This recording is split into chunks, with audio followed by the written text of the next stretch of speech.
So The Incredible Burt Wonderstone just came out into movie theaters, and though there have been lots of magicians in movies throughout the years, this week we're going to talk about a little flick from 1978 called Magic.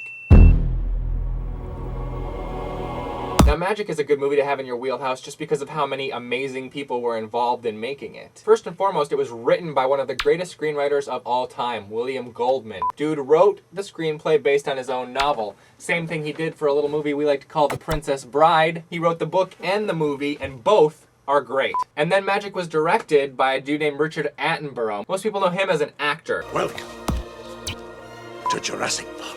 Dude is an Academy Award-winning director. He directs movies like Gandhi and Chaplin and A Bridge Too Far and Magic. It's also got a really unexpected cast. Let's get into it. 1978's Magic. Anthony Hopkins plays Corky Withers, a young magician who's coming up through the ranks. He tells his aged mentor that he had a great open mic night, just totally had the crowd enraptured. We see differently, and then he comes clean. Nobody much cared. And he ended up actually screaming at the audience. Seemed a little unbalanced. Cut to a year later, Burgess Meredith, who played the Penguin in the old Batman TV series, is Corky's manager, and he's like, Corky's the best thing in the world. Check it out. Corky comes out, starts bombing on stage again, and starts getting heckled from the crowd. He says, dude, you want to try something better?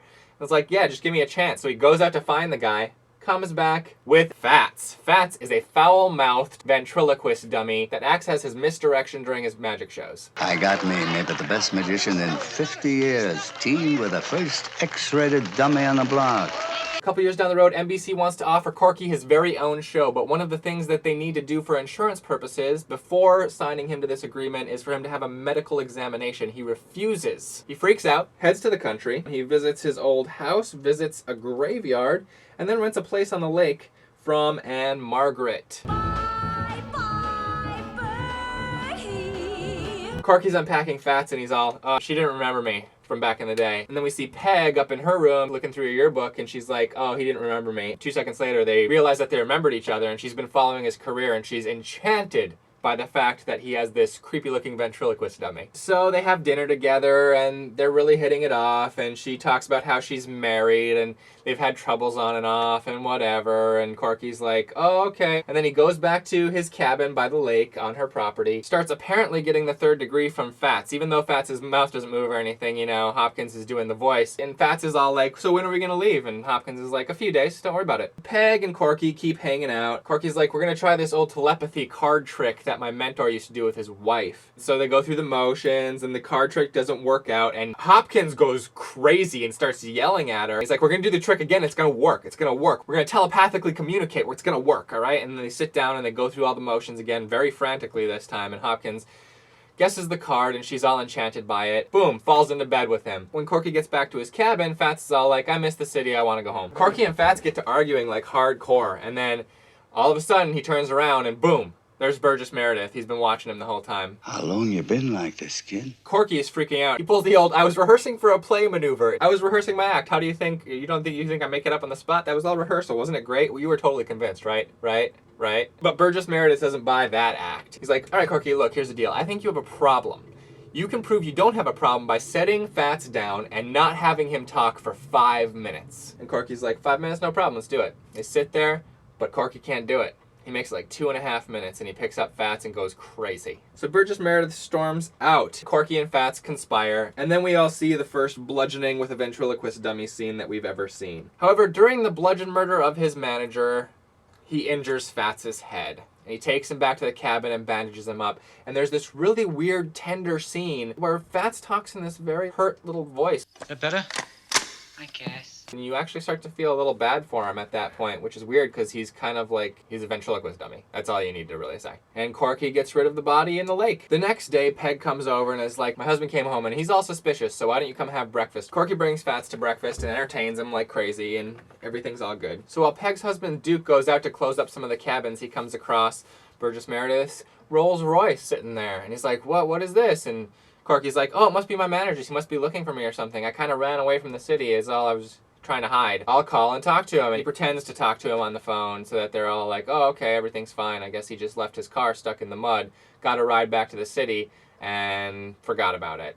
And then Peg's husband fights with her. He's all suspicious, and he starts screaming at her, and she starts screaming back at him. It's starting to look pretty good for Peg to run away with Corky. I mean, it's got to be better than this situation. Peg storms off, and then Duke is out by Corky's cabin, and he's like, hey, man, you want to go fishing? You want to get in this boat with me, go out to the middle of the lake and go fishing? Corky's like, not really, but okay. And they get in the boat and they go out. Dude accuses him of sleeping with his wife, and Corky covers it up pretty good. Dude believes him, and he starts talking about how he can't believe he's gonna lose Peg, and he's so sad. And then, boom, he hooks something pretty big. He says, oh, this is a big one. Corky starts flipping out. He thinks he's got Burgess Meredith on the end of the line there. He grabs one of the oars and gets ready to clock him. And then we're gonna stop there. I have seen a lot of William Goldman movies. I've seen a few of the Richard Attenborough movies. With the amount of talent that was at work in this movie, I just don't feel like it quite lived up to its potential. I don't know why I've been doing this, but this is the third movie review, and this is the second protagonist that we're following who isn't that sympathetic. But it is a good one to know about, especially if you're playing movie trivia games with people. Perhaps the most fantastic, creepiest part is this TV commercial that ran during its theatrical release and was taken off television because so many parents called in saying their children were having nightmares. Abracadabra, I sit on his knee.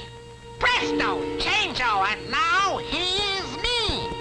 Hocus pocus, we take her to bed. Magic is fun. We're dead. Josephine Levine presents Magic, a terrifying love story, starring Anthony Hopkins, Anne Margaret, and Burgess Meredith. Rated R.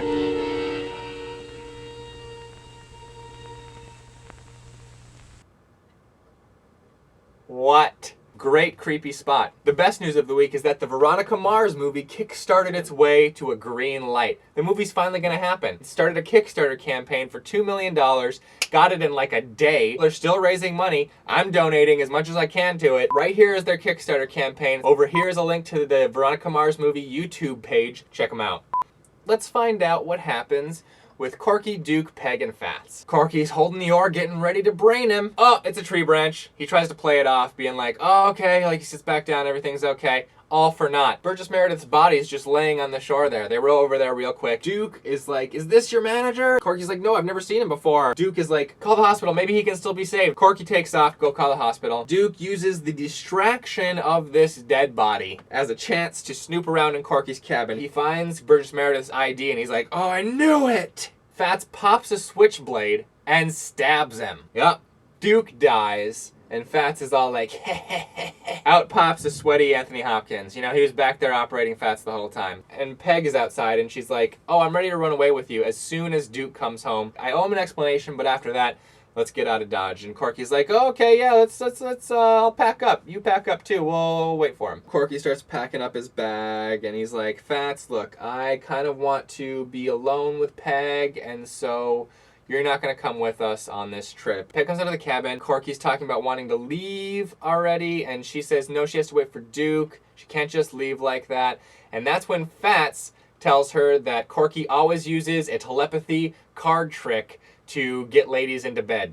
She is upset. She storms off. Fats gets all jealous. It's always been him and Corky, and now this girl is getting in the way of it. He starts telling Corky what to do, and Corky starts doing it. He starts running around. He starts crawling on the floor. He starts smiling all creepily. Essentially, Fats has turned Corky into a puppet now, and now he's like, take that knife and go up to the house and take care of this girl who's getting in between us. Peg is in her room. Her door is locked, and Fats starts talking to her from the other side, saying, open up, open up. Oh, okay, you're not gonna open up. I guess we'll be going, but I left you something here by the door. She opens it up, and then this bloody knife hits the floor. And Corky's back in the cabin with Fats, and we're all like, what happened? What happened? And Fats is like, I feel funny. And Corky's like, that's because I stabbed us in the stomach. And Fats is like, I can't hang out much longer. Will you come lay by me? And Corky crawls over next to Fats, and they basically tell each other how important they are to each other. And it's a surprisingly tender moment. And then they die. And then Peg comes out of the house to let Corky know she changed her mind and she's ready to run away with him. The end. Magic, a terrifying love story.